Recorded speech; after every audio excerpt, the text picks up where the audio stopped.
بسم الله الرحمن الرحیم. عرض سلام و ادب دارم خدمت کلیه بینندگان، خصوصاً وکلا و مشاورین محترم. یک سوال اساسی وجود داره. ما نوعاً در برخی از حوادث مواجه میشیم با برخی از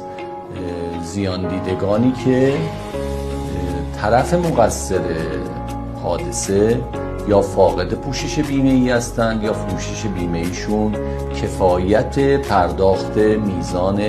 خسارت وارده به زیان دیده رو نداره، یا اینکه اصلا پوشش بیمه‌ای وجود داره و به اندازه کفایت هم هست، ولی بنا به یک سری دلایل و موانع حقوقی شرکت بیمه‌گر امکان پرداخت خسارت به زیان دیده رو نداره. خب در این شرایط چه کار باید کنیم؟ آیا مکانیزمی وجود داره که ما اگر موکلین ما زیان دیدگان یا بازماندگان زیان دیدگان بودن برای استیفای حقوقشون و استیفای حقشون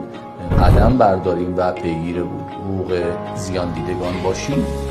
خب دقیقاً اینجا ما با یک موضوع اساسی مواجه هستیم که در مبانی حقوقی ما چیزی به اسم بن‌بست نباید داشته باشیم و طبیعتاً در یک جامعه‌ای که سازوکارهای حقوقی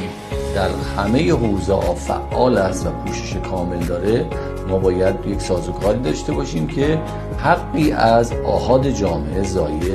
نشه. خب ما در شرایطی داشتیم در گذشته یک پرونده بسیار مهمی بود که تصادفی اتفاق افتاد بود، حادثه اتفاق افتاده بود، هم خودرو بیمه بود و بیمه کامل هم داشت، ولی که برای پرداخت دیه به بازماندگان متوفا در اون حادثه شرکت بیمه‌گر مدعی بود که من دیه رو بر اساس نرخ درهم قرارداد داشتیم پرداخت کردم و دادگاه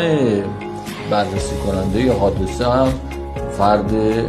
مقصر حادثه رو محکوم کرده بود میزان دیه رو بر اساس نرخ و قیمت شتر پرداخت میکنه. خب در این شرایط یک تفاوت قابل توجهی بین این دو نرخ بود که اینجا شرکت بیمه‌گر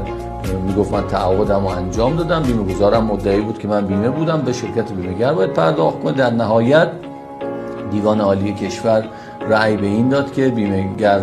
تعهدش رو انجام داده و اساساً بیمه گزار وظیفه داره ما با تفاوت اون خسارت رو پرداخت بکنه. خب در همچین شرایطی چه بسا که بیمه گزار قدرت و توان مالی پرداخت خسارت به زیان دیده رو نداشته باشه. اینجا چه اتفاقی میفته؟ خب در ساختار حقوقی و سازوکارهای بیمه‌ای ما جای یک نهاد خالی بود، اونم صندوق تأمین خسارت‌های بدنی بود. در صندوق تأمین خسارت‌های بدنی که مسئولیت اصلیش پرداخت خسارت‌های بدنی است نه خسارت‌های مالی، اینجا اگر زیان دیده‌ای باشه که حالا یا مقصر امکان پرداخت اون زیان رو نداشته باشه یا اصلا ممکنه مقصر شناسایی نشه یا اینکه مقصر پوشش بیمه‌ای که خریده متناسب با سطح زیان وارده نباشه یا بنا به یک سری حکمای حقوقی شرکت بیمه‌گر نتونه، مثلا فرض کنید که خب شرکت بیمه‌گر مثل بقیه شرکت‌ها ممکنه دچار ورشکستگی بشه، حکم توقف داشته باشه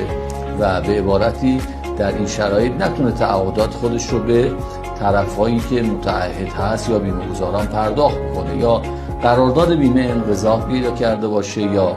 قرارداد بیمه باطل شده باشه. ابطال قرارداد جزئی یکی از شرایطی که در قانون بیمه پیش بینی شده، یا اینکه در یک حادثه رانندگی مسببین و یا مقصرین شناخته نشند و یا پوشش بیمه‌ای که عرض کردم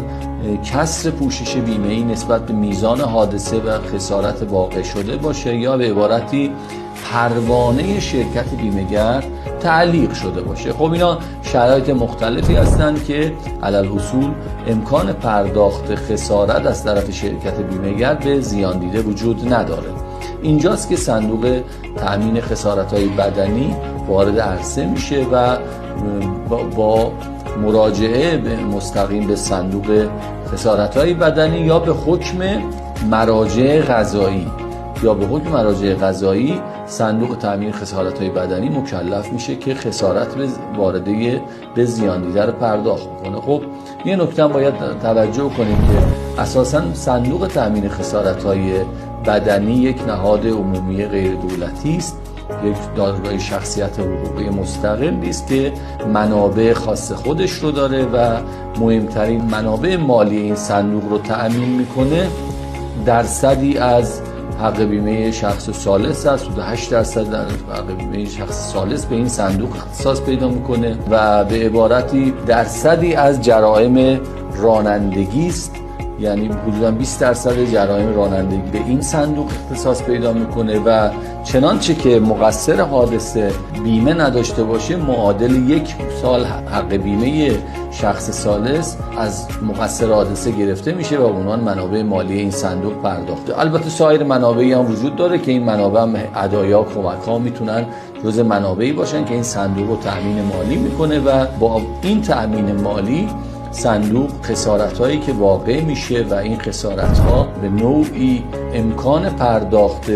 توسط مقصرین یا شرکت بیمه‌گر وجود نداره، این پرداخت میشه. و البته اینم باید عرض بکنیم اگر صندوق تامین خسارت‌های بدنی خسارتی رو پرداخت کرد، بعد از مدتی چنانچه مقصرین شناسایی شدن یا شرکت بیمه‌گر رفع مانع شد برای پرداخت تعهداتش، میتونه اون خسارتی رو که پرداخت کرده از مسببین اصلی دریافت کنه. خب این راهکار خوبی است که طبیعتاً اگر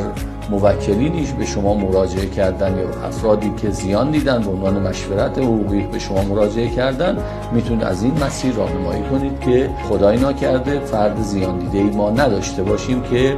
به حق حقوق خودش نرسیده. یک سازوکار قانونی خوبی است که ذینفعان خودش رو تحت پوشش و حمایت خودش قرار بده. موفق باشید. با دادبانان